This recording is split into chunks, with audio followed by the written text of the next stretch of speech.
তামিম ইকবাল এই মুহূর্তে কেমন আছেন? ক্রিকেট সমর্থক থেকে শুরু করে গোটা দেশের মানুষ এখনই প্রশ্নের উত্তরটাই সবচেয়ে বেশি খুঁজে ফিরছেন। তবে উত্তরটা হচ্ছে ইতিবাচক। সংকটাপন্ন অবস্থা থেকে ফিরে এসে বর্তমানে আগের চেয়ে অনেকটাই স্থিতিশীল তামিম ইকবাল। বিকেএসপিতে মোহামেডানের হয়ে প্রিমিয়ার লিগের ম্যাচ খেলতে গিয়ে অসুস্থ হয়ে পড়েন জাতীয় দলের সাবেক অধিনায়ক তামিম ইকবাল। পরে তার হার্টে ব্লক ধরা পড়ে পরানো হয় রিংও। হেলিকপ্টারে তোলার অবস্থা না থাকায় চিকিৎসা চলছে বিকেএসপির কাছেই গাজীপুরের কেপিজে স্পেশালাইজড হাসপাতালে। গতকাল অসুস্থ হওয়ার পর থেকে তার বিষয়ে বিভিন্ন উৎস থেকে খবর পাওয়া গেলেও এবার নিজেই কথা বললেন সাবেক ওয়ানডে অধিনায়ক। সামাজিক মাধ্যমের একটি পোস্টে তামিম ইকবাল লেখেন, 2 বছর আগে এই রোজার সময়ই অনুপের কাছে গিয়েছিলাম। সেদিন জানতে পারলাম অনুপের বাবা 4 বছরেও হার্টের অপারেশন করতে পারেননি।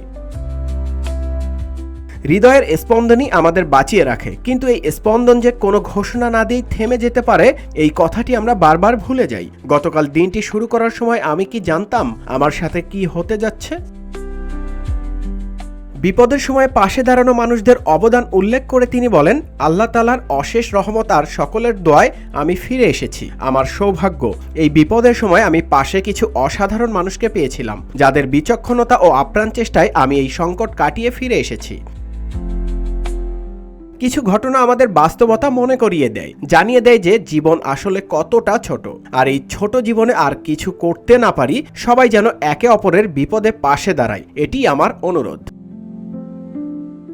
পোস্টে ভক্তদের ভালোবাসার কথা স্মরণ করে দেশসেরা এই ওপেনার আরও লেখেন, আপনাদের সবাইকে জানাই আন্তরিক কৃতজ্ঞতা ও ভালোবাসা। সবাই আমার জন্য এবং আমার পরিবারের জন্য দোয়া করবেন। আপনাদের ভালোবাসা ছাড়া আমি তামিম ইকবাল কিছুই না। নিউজ ডেস্ক, রূপালী বাংলাদেশ।